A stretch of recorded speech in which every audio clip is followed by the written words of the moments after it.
거기 보시면 한 학기 동안에 어느 정도 나갈 건지에 대한 예상 진도들이 있어요. 그 다음에 여기 들어가시면 전 학년의 전 과목의 자료들이 올라가 있고 자유롭게 다운을 받으시고 활용하실 수가 있습니다. 안녕하세요. 자녀분들의 공부 고민을 해결해드리는 저는 공부요정입니다. 자, 오늘은 중학교 1학년 자녀를 두신 우리 부모님들을 위해서 한번 영상을 마련해 봤습니다. 다른 학년들은 아마 올해부터는 아마 정상적으로 중간고사, 기말고사 다 본단 말이에요. 근데 지금 올해 이제 중1 아이들은 정상적으로 운영하는 그 기간에도 합법적으로 이제 시험이 없단 말이에요. 그러니까 이제 더더욱 이제 공부에 대해서 좀 관심을 좀 덜 갖게 되는 거죠. 그래서 저희가 이제 걱정하는 거는 이제 학력 격차가 조금 벌어질 수 있다라는 거거든요. 그래서 우리 아이들이 학교 시험은 없지만 또 우리들끼리는 또 볼 수 있잖아요. 그래서 자체적으로 시험을 보고 우리 아이의 학력이 어느 정도 되는지를 점검할 수 있는 방법에 대해서 오늘 영상을 좀 마련해 봤습니다.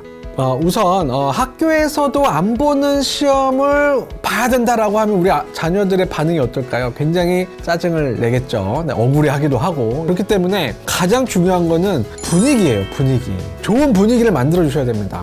그러니까 이거 보는 거를 약간 축제 분위기, 이벤트, 행사 이런 식의 분위기를 만들어 주시는 게 가장 먼저예요. 이게 만약에 안 된다 그러면 이거는 안 하시는 게 낫습니다. 그래서 그런 이벤트나 축제에는 항상 뭐가 있어야 돼요? 그렇죠. 보상, 상품, 경품 이런 게 있어야 됩니다. 그래서 우리 아이들이 그 시험을 보는 것 자체만으로 뭐 좋은 물건을 좀 사준다거나 용돈을 올려준다거나 이런 식의 것들을 해주시는 게 첫 번째입니다.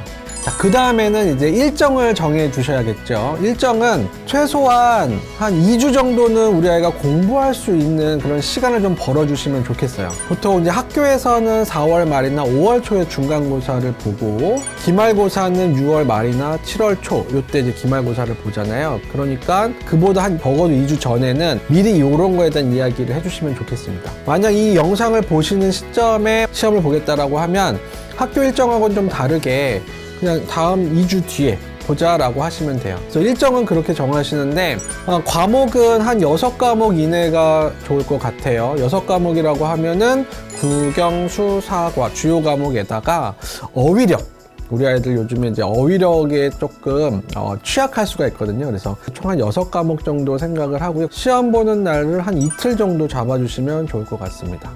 시험 보는 날을 주말로 잡는 경우도 있고요. 그 다음에 평일로 잡는 경우도 있는데 주말은 뭐 토요일이나 일요일 이렇게 이틀 정도 잡아주시면 되고 평일 같은 경우에 아이들이 기분 좋게 보는 날은 언제냐면 학원을 안 가고 시험을 보자라고 하면 애들이 기분 좋게 할 수가 있습니다. 그래서 그런 두 가지 방법을 제가 좀 추천을 좀 드릴게요. 자, 시험 날짜를 정했다라고 하면 이제 뭘 확인해야 되냐? 그쵸. 시험 범위를 확인하셔야죠. 어디서부터 어디까지 볼 것이냐. 그러면 학교 진도가 어디까지 나가는지를 확인하셔야겠죠. 물론 이거는 이제 뭐 학교 선생님한테 여쭤볼 수도 있지만 그 학교마다 교과 진도 운영 계획이라는 그런 자료를 다 배포하게 되어 있습니다. 그래서 학교 사이트에 들어가셔서 확인하실 수도 있고 담임 교사한테 전화해서 그 자료 좀 달라 하실 수도 있고요. 그 다음에 학교 알림이 사이트라고 있어요. 제가 그 링크 달아드릴 건데 학교 알림이 사이트에 들어가서 우리 자녀가 다니고 있는 학교 검색을 해보시면 거기에서 이제 교과 진도 운영 계획이라는 그런 자료를 찾아보실 수가 있습니다. 거기 보시면 우리 학교에서 한 학기 동안에 어느 정도 나갈 건지에 대한 예상 진도들이 있어요. 거기에 맞춰서 범위를 파악하시면 됩니다. 자, 이렇게 해서 시험 일자도 확정하셨고 그 다음에 시험 범위도 확인했다라고 하면 이제 중요한 건 뭐예요? 시험지를 이제 만드셔야죠. 그래서 시험지를 만드는 방법을 안내해 드릴게요. 첫 번째는 저는 어휘력, 그러니까 문해력과 관련된 시험을 좀 봤으면 좋겠다 말씀드렸잖아요. 그래서 이 문해력, 어휘력과 관련된 시험지는 어떻게 만드냐? EBS에 가면 당신의 문해력이라는 그런 프로그램을 예전에 한번 한 적이 있거든요. 거기에 나와 있는 자료를 활용하시면 좋습니다. 이것도 제가 링크를 밑에다 달아드릴 건데 우리 아이들 학년에 맞게끔 하시면 되는데 뭐 이 영상은 제가 중1 아이들을 대상으로 하니까 중1 걸로 들어가셔서 한번 확인해 보시면 될 것 같습니다. 근데 제가 중3 이상의 아이들이 볼 수 있는 것도 넣어드리긴 했는데 이게 한 26문제 정도가 돼요. 근데 그 중에 23문제 이상을 맞춰야만 교과서를 혼자서 보고 이해할 수 있다 라고 합니다. 그래서 우리 아이들이 한번 이걸 시험을 보고 정말 어느 정도 되는지를 한번 파악을 해보시면 좋을 것 같아요. 그리고 한 11문제 이상을 못 맞춘다 그러면 이 아이들은 정말 교과서 읽어도 무슨 말인지 아마 모른다라고 이제 보시면 될 것 같아요. 자, 그 다음에 이제 문해력 테스트를 봤다라고 하면 거기에 결과에 따라서 이제 우리 아이들이 어떤 걸 더 보완해야 될지에 대해서도 궁금해 하실 건데, 그와 관련해서 그 학습 도구어라는 게 있어요. 학습을 하는 데 있어서 필요한 단어들, 그런 것들이 어떤 것들이 있는지 그 목록을 다운받을 수 있는 링크도 제가 같이 드릴게요.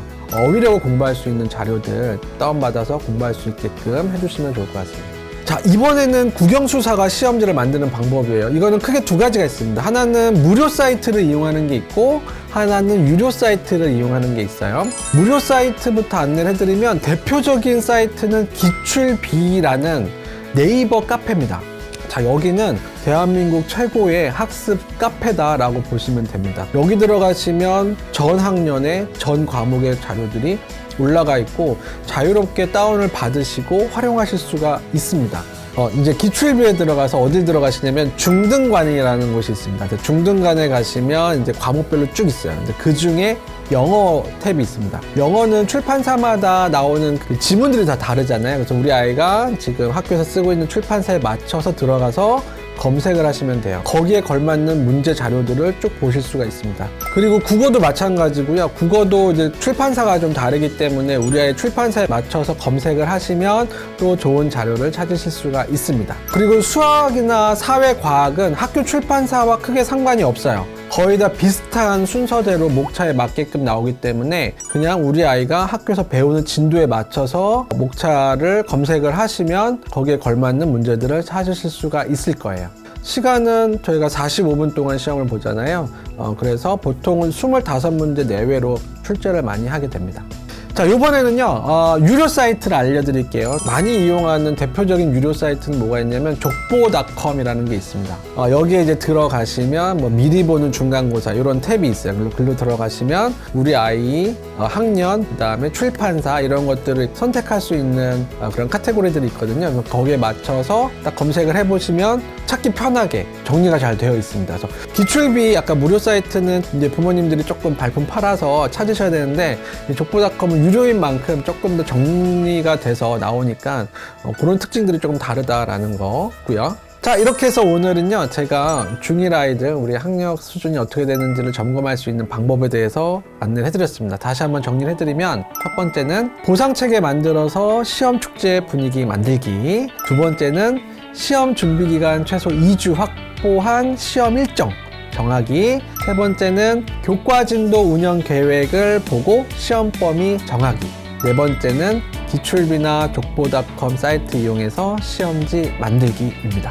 자, 오늘 영상도 도움이 되셨고 다음 영상도 기대가 되신다면 구독과 좋아요, 알림 설정 부탁드립니다.